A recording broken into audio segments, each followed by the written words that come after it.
जी काही माझ्याकडे माहिती आहे त्यानुसार हा जो काही करार त्यांनी केला होता त्या करारामध्ये पैशाचं एक्सचेंज हे बाकी होतं, पण रजिस्ट्री पूर्ण झाली होती।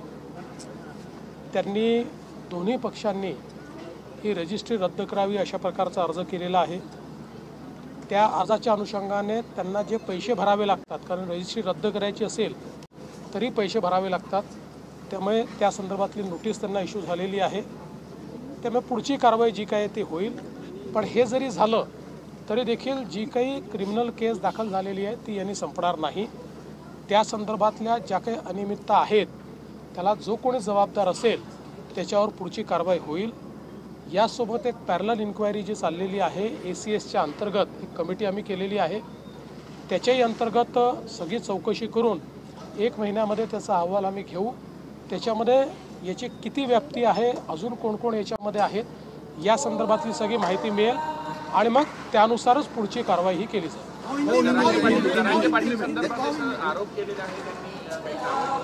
असं आहे की या संदर्भात पोलिसांनी कारवाई केलेली आहे, 2 जणांना अटक केलेली आहे। सगळ्या प्रकारची चौकशी केली जाईल, कुठल्याही पद्धतीने कोणालाही याच्यामध्ये सोडलं जाणार नाही। हे जे काही संपूर्ण घटनाक्रम समोर येतो आहे याच्या तळाशी जाण्याचा प्रयत्न हा पोलीस करता आहेत। सगळी माहिती बाहेर आल्यानंतरच या संदर्भात अधिकारिक बोलणं योग्य ठरेल। देवेंद्रजी पार्थला अभय दिलं असं म्हणतात आहे आणि बाकीच्यांवर गुन्हे दाखल केल्याचे विरोधक आरोप करतात। ज्यांना FIR काय असतो हे समजत नाही असेच लोक अशा प्रकारचा आरोप करू शकतात। FIR दाखल करत असताना ज्या एक्सप्रेस्ड पार्टीज असतात त्यांच्यावर FIR दाखल होतो। यामध्ये ती जी कंपनी आहे त्या कंपनीचे जे ऑथराइज सिग्नेटरी आहेत त्या सिग्नेटरीवरच FIR दाखल होतो। तो FIR दाखल झाला आहे, पण हे आपण लक्षात घेतलं पाहिजे की ज्यावेळेस एखादा FIR होतो याच्यामध्ये ज्यांनी साईन केली ते, ज्यांनी विक्री केली ते, ज्यांनी त्या संदर्भात चुकीचं रजिस्ट्रेशन केलं ते, ज्यांनी फेरफार केला ते, अशा सगळ्यांवर हा FIR दाखल झालेला आहे।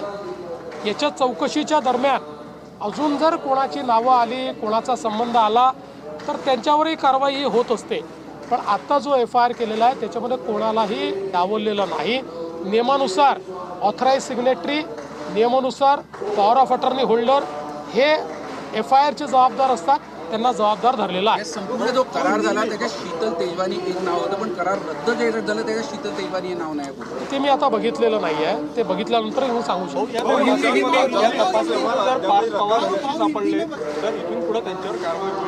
असं आहे की आता तुम्ही अहवाल येऊ दिला पाहिजे।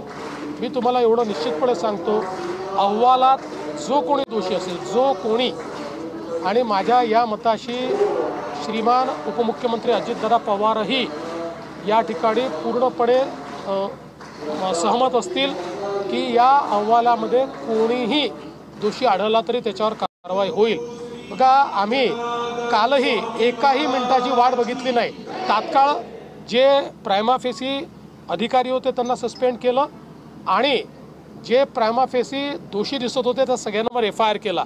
त्यामुळे सरकारला कोणाला मागे घालायचं नाही, सरकारला काही लपवायचं नाही। अशा प्रकारे जर कोणी चुकीचं काम करत असेल हे सरकार तरी मागे घालणार नाही। मुद्रांक शुल्क माफ झाल्याशिवाय व्यवहार रद्द होऊ शकत नाही असं म्हणतात। मुद्रांक शुल्क भरल्यानंतरच व्यवहार रद्द होणार। मी यापूर्वीच सांगितलेलं आहे की मुद्रांक शुल्काच्या संदर्भातली नोटीस ही देण्यात आली आहे, ती भरल्याशिवाय हा जो काही व्यवहार रद्द होत नाही।